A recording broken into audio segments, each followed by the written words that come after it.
चला आज आम्ही निघतोय अलिबाग साठी. हाय करा, हाय. निघालोय अलिबाग साठी. ऑन द वेचा रोड तळोजा टू अलिबाग.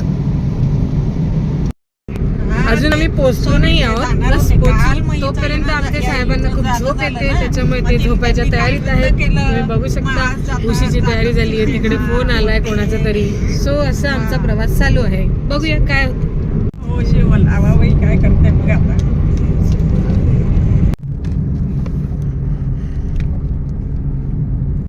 तर आता थोड्याच वेळात आम्ही पोहोचणार आहे अलिबाग. आणि तुम्ही बघू शकता माझी मम्मी आणि माझी आजी दोघंही झोपून गेले, फक्त मी आणि माझे आजोबा आणि माझे पप्पा जागे. काय होऊ शकणार. फायनली पोहोचलो आहोत अलिबाग. इकडनं हे पार्किंगचं चालू होतं.